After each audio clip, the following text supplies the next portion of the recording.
Hi guys, here's Alden Richards. And she's Catherine Bernardo. And today, we're gonna walk you through some scenes in our movie. Hello, love, goodbye. Go, Kat. Go na. Paano ba muna? Okay, first fact. Totoong pawis. Hindi yan fake pawis. Yes. Yung hingal. Kailangan Hindi siya ko... spray, wait. Na parang Grabe. nag-take time talaga para magpagod si Pawisan. Kat. So, ang ginawa ni Kat, nag-heat workout siya doon. Kita ko yun. As in, tatakbo ako, ilang beses ako patakbo, burpees, yung ganyan. Ano tawag sa ganyan? High knees. As in, hanggang sa mawalan ako ng hinga para totoo siya. Kasi ayaw na delikado ni Arte, pati yung pawis. So, lahat yun, super pawis na pawis ako. Grabe. Nangyayala lang. And then, every take, so pag ibang angle, kailangan tumakbo ulit ako kung nawala na yung hingal ko kasi nga nag-take na. So, takbo lang ako ng takbo. So, pagod na pagod ako ng night na yun. One of the first yun na kinuna namin. Ang hirap kasi nakakapagod siya physically. And ang hirap ng kailangan na ma-feel ni Joy emotionally. Kasi yung fear niya na baka may mahuli sa kanya. And then, si Direk Cathy, napagalitan pa ako. As in, pinagalitan pa niya ako nung before take niyan para magalit yung mata. I mean, para lumabas sa mata ko kasi super pagod ako, so bawal akong punasan. Nakaupo lang ako dun sa floor. Sa basurahan. Dun sa basurahan. Bawal akong kausapin. Hiningi ko yung phone ko kasi wala akong kausap. Tapos nagalit siya. Sino nagbigay ng phone? Sino? Kasi ko, direct ako yung humingi kasi super nalulungkot ako. So, nagte-text ako. Tapos kinuha niya yung phone. So, super umiyak na ako kasi alam yung feeling na... Deprive ka ng lahat. Sobrang kawawa ko na kasi... Ayoko na. As in, namiyak na ako kasi wala akong magawa. Kailangan. Na nakatulog naman sa scene. Pero ang hirap na emotionally. Ayun. Yun muna. Pero yun yung basura, ganyan. Pinatotoo na kay Kuya Nico yung sa mga basurahan, nilagyan talaga ng mga sauce, mabaho talaga. So, hiyang-hiya ako kay Alden kasi first scene namin yun together, ever. Super pawis ako, amoy toyo, amoy ketchup. Tapos meron kaming scene yung kiss. So, sabi pa kay first impression na saan, ang baho ng ulo ko, ang baho na ano ko. Kasi pawis na pawis ako, totoong pawis siya. First meeting yan ni Joy and Ethan. Pero, grabe yung... ang draining. This was my first scene for the movie.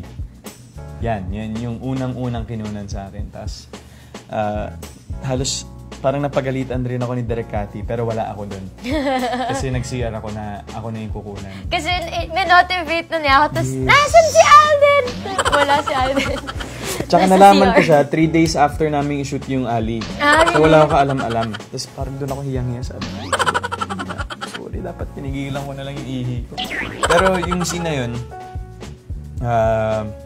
very sikat talaga yung pinakahirap.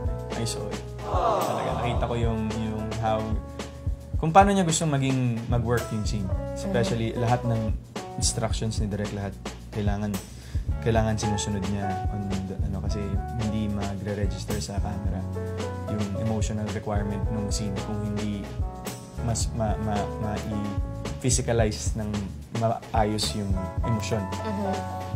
So, kung makikita niyo yan, yung scene na yan, talagang sobrang pagod si Kat. Totoo yun. Talagang, kumbaga, ang nababasa ko na sa kanya, hindi pa ba pack up? Yeah. Parang ganun sa pagod. And every after cut, walang pwedeng lumapit, bawal. So, yun, parang medyo, syempre, parang gusto kong kausapin si Kat. Tanong ko kung okay lang siya. Bawal, hindi pwede yun. So, it's a way of Direk Cathy to bring out more from Kat. Actually, all throughout the movie, naka-experience din ako niyan. In other scenes lang, but not. Pero dito kasi, kay Kat yung pinaka-challenging sa kanya, yung part na yun. Kasi ang daming units, ang daming requirements na eksena na from takot, na pagod, na emotional, na kasi kung in character ka as Joy, yan na yung last mo eh. Pag nahuli ka ng mga police, uwi ka na. Paano yung family? Imagine, yung lahat ng bigat na yun, yung layers na yun, nakita ko kay Kat sabay-sabay when we watched it nung buong pelikula na. Ayun, parang talaga minsan pag viewer ka, sometimes you take scenes for granted. Minsan hindi mo alam kung paano siya ginawa at kung paano siya nagawa. Yeah. So, as actors, sinasabi namin na talagang mahirap bumuo ng isang pelikula. At mas mahirap bumuo ng magandang pelikula. So, but with the efforts of everyone, si Kat, si Direk Cathy, all the team, kami, hand in hand kami para ma-deliver yung scene, especially this one. Parang ito yung physically isa sa mga pinakamahirap na scenes kay Kat. Kasi, physically, more than the emotional requirement, yung pagod na totoo.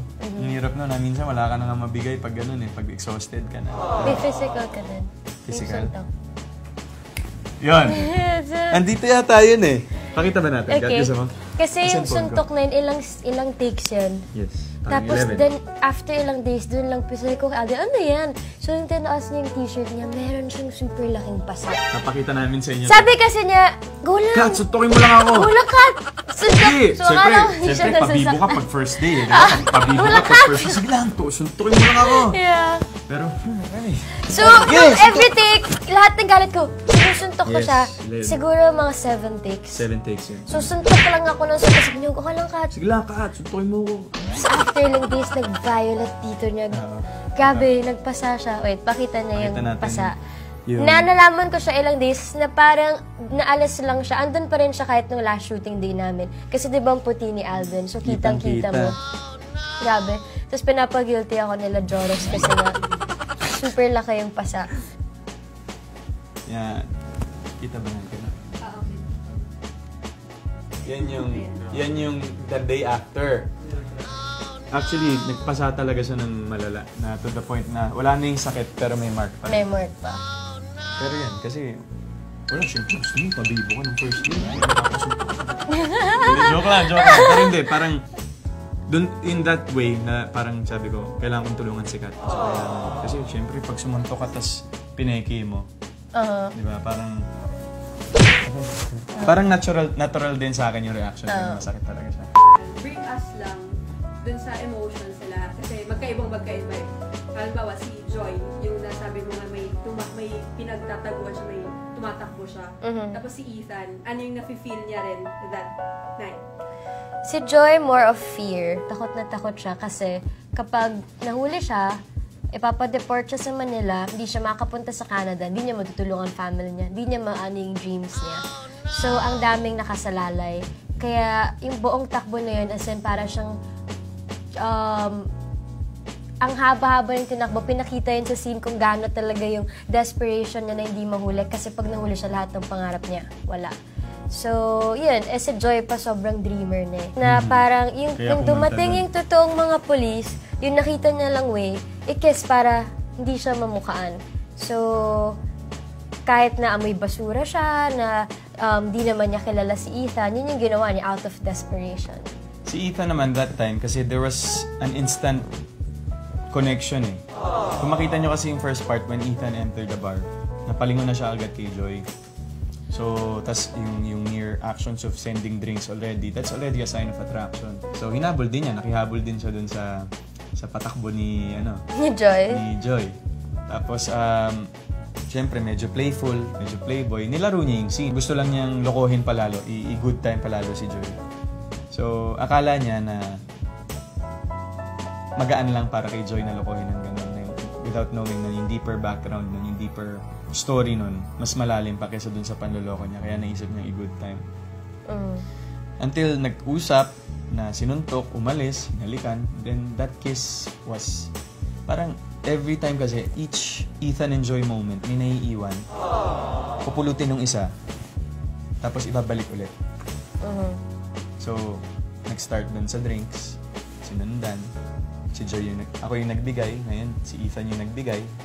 Tapos si Joy ulit ang nagbigay through a kiss. Kumunik na naman si Ethan, tapos kumunik na naman ulit. Connect siya May naiiwan si Joy kay Ethan, may naiiwan si Ethan kay Joy. And then eventually, all ends will meet towards yung process, yung falling in love. Yung falling in love, yung parang takbo ng storya. Mag-meet lahat yun.